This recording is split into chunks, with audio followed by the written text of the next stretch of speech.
तो आज हम बात करेंगे दुनिया के सबसे महान राजाओं में से जो मेरी इंस्पिरेशन है, जो मेरे लिए भगवान है, छत्रपति शिवाजी महाराज। और 19 फरवरी के दिन उन्हें शिव जयंती के तौर पर याद किया जाता है। इसे फेस्टिवल की तरह महाराष्ट्र में सेलिब्रेट किया जाता है। तो छत्रपति शिवाजी महाराज जी उन राजाओं में से जिन्होंने अपना राज्य शून्य से बनाया, यानी जीरो से बनाया। तो उनकी जो सैन्य रणनीति है, उनके जो गुरिल्ला वॉरफेयर टेक्निक्स है, उनके बारे में आज भी स्टडी की जाती है। और कैसे इस महान राजा ने उस वक्त इन सब चीजों को सोचा होगा, ये हम सोच भी नहीं सकते। ओवरऑल काफी वो विजनरी राजा थे, हम ये कह सकते हैं। छत्रपति शिवाजी महाराज जी का जन्म 1630 में हुआ और बचपन से ही उनकी माँ जीजा माता, उन्होंने छत्रपति शिवाजी महाराज जी को कैसे लोगों पर अन्याय हो रहे और तुम्हें इन लोगों पर हो रहे अत्याचार को मिटा देना है, उनके दिमाग में डाल दिया था। उन्हें रामायण, महाभारत ऐसे कहानियां सुनाकर उन्होंने छत्रपति शिवाजी महाराज जी को बड़ा किया। छत्रपति शिवाजी महाराज जी जो भी है, उसमें उनकी माँ जीजा माता, उनका बहुत बड़ा हाथ है। उनकी माँ जीजा माता जी ने छत्रपति शिवाजी महाराज जी के अंदर एक वीरता या फिर जो भी धर्मनिष्ठा वाले गुण उन्हीं की वजह से आए, हम ये कह सकते। तो उसके बाद छत्रपति शिवाजी महाराज जी ने, अभी सोचने वाली बात है, सिर्फ 16 साल की उम्र में, हम सोच भी नहीं सकते उस उम्र में उन्होंने शिवलिंग के ऊपर अपनी उंगली काटकर खून बहाकर शपथ ली कि एक दिन वो स्वराज का निर्माण करेंगे। अब इसलिए मैं कहता हूँ कि छत्रपति शिवाजी महाराज जी मेरे लिए इंस्पिरेशन है। 16 साल की उम्र में उन्होंने एक डिसीजन लिया कि स्वराज वो खड़ा करेंगे, निर्माण करेंगे। और उस वक्त कोई नहीं सोच सकता था, क्योंकि उस वक्त औरंगजेब जैसा एक क्रूअल किंग था, अपने भाई और बाप को भी मारने से पहले ने सोचा। उस वक्त छत्रपति शिवाजी महाराज जी ने शपथ ली कि वो स्वराज निर्माण करेंगे। तो इसे से हमें यही सीखना चाहिए कि एक बार शपथ लो तो उतना कॉन्फिडेंस रखो, कितनी भी दिक्कत आए उसे पूरा करके ही रखो। छत्रपति शिवाजी महाराज जी को भी काफी दिक्कतें आई, उसके बारे में आगे बात करेंगे। वो एक बार हार भी चुके, लेकिन जिस तरह वो खड़े हुए थे, ओवरऑल काफी मोटिवेशनल चीजें उनकी लाइफ से जो हमें सीखने को मिलेगी। फिर साथ है स्वराज्य के ऊपर, तो उन्होंने शपथ ली। उसके बाद उन्होंने कई युद्ध नीतियां लड़ी, कई सारे गढ़ जीते, किले जीते। और उसके लिए उन्होंने अपने कई सारे दोस्त या फिर जिन्हें मावले कहा जाता था, जो उनके लिए जान देने के लिए तैयार होते थे, उन्होंने भी छत्रपति शिवाजी महाराज जी या फिर लोगों पर हो रहे अत्याचार के लिए मदद की। और ये सीखने वाली बात है, आज हमें डिस्क्रिमिनेशन, जात या फिर किसी के ऊपर भी देखने को मिलता है। उस वक्त छत्रपति शिवाजी महाराज ने इन सब चीजों को जड़ से मिटा दिया था। अगर आपने बाहुबली में वो सीन देखा होगा कि बाहुबली जाकर अपने मामा के साथ खाता है, मामा कहता है कि आप मेरे साथ बैठ कर नहीं खा सकते, आप तो राजा है। वैसे ही कुछ छत्रपति शिवाजी महाराज जी के साथ हुआ था। मतलब ऐसा उनको किसी ने कहा नहीं कि आप राजा है ये सब, लेकिन उन्होंने कभी भी दोस्ती या फिर कोई भी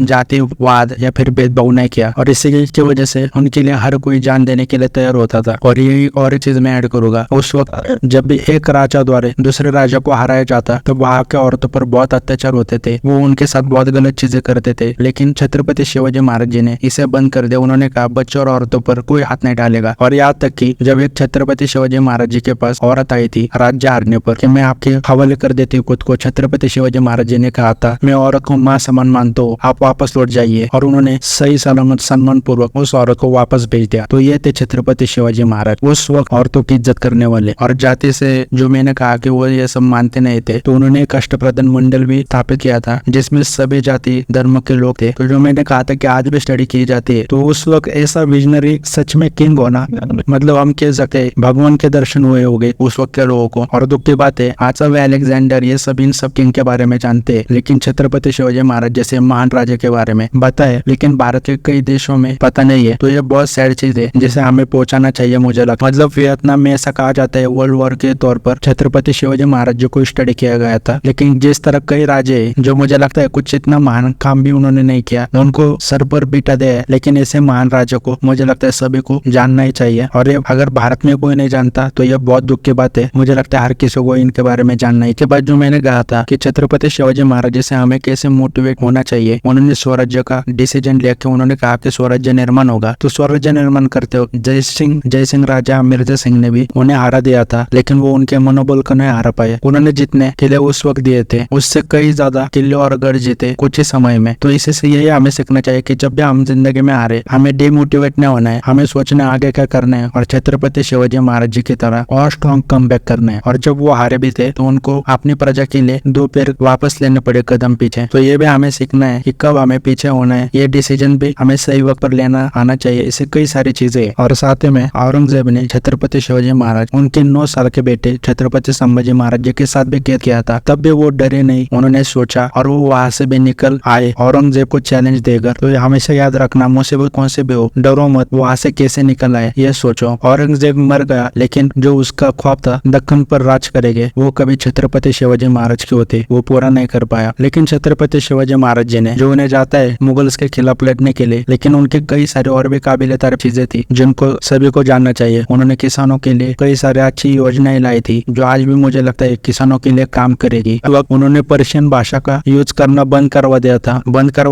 पर्शियन भाषा की जगह उन्होंने संस्कृत भाषा यूज में लाई थी। किंग ऑफ नेवी आर्मी उन्हें कहा जाता है। नेवी आर्मी का अगर आइडिया किसी को आई थी तो वो पहले किंग थे। अब इसमें भी डिबेट होती है कि चोला राजन जी भी थे, लेकिन जो एक प्रॉपर तरीके से कहते वो छत्रपति शिवाजी महाराज जी लाए थे। चोला राजन जी भी बहुत महान राजा थे। मुझे लगता है उनके बारे में कभी और बात करेंगे। उनकी भी बहुत अच्छा एक इतिहास रहा है और यहाँ तक कि उन्होंने जो उस वक्त स्लेवरी होती थी वो भी बंद करवा दी थी। उस वक्त हम सबको पता है कि इंसान खरीदे जाते थे और उनसे कुत्तों की तरह काम करवा दिया जाता था, चाबुक की मार देते थे। वो सब छत्रपति शिवाजी महाराज जी ने बंद करवा दिया था। उस वक्त ब्रिटिश जो थे यह करते थे, मुगल करते थे, पुर्तगालीज कहा जाता था उन्हें, ब्रिटिशों को उस वक्त। तो ये सब उन्होंने बंद करवा दिया। यही कहूंगा मैं कि एक प्राउड होने वाली बात है कि भारत जैसे महान देश में ऐसा महान राजा पैदा हुआ। और आप छत्रपति शिवाजी महाराज जी के बारे में जितना पढ़ोगे लिखोगे वो कम ही है, क्योंकि उनके जो बेटे छत्रपति संभाजी महाराज, जब उन्होंने भी अपने पिताजी का राज्य कारभार संभाला, उनके साथ भी जो हुआ औरंगजेब ने उनको 40 दिन तक कैद कर टॉर्चर करके मार डाला, लेकिन उन्होंने लास्ट तक अपना राज्य दिया नहीं, धर्म बदला नहीं। या फिर बाजू प्रभु देशपांडे ले लो, उन्होंने पावन खिंड में एक साथ 300 आदमियों के साथ हजारों मुगलों से लड़ पड़े थे। जो हमें 300 स्पार्टा मूवी देखने को मिलती है वो रियल में हुई थे महाराष्ट्र में। तो ऐसे कई सारे उनके मावलों की भी कहानी है, जैसे तानाजी मूवी आपने देखी होगी, सूबेदार तानाजी मालुसरे जी। तो छत्रपति शिवाजी महाराज जी की लाइफ के बारे में आप जितना जानोगे उतना कम है, और जब आप वो कहानी सुनोगे उनके बारे में आपके रोंगटे जरूर खड़े होगे। जाते जाते ये कहूंगा छत्रपति शिवाजी महाराज के बारे में सभी को पढ़ना चाहिए और शिव जयंती के सभी को हार्दिक शुभकामनाएं। इसे सेलिब्रेट कर रहे फेस्टिवल के द्वारा।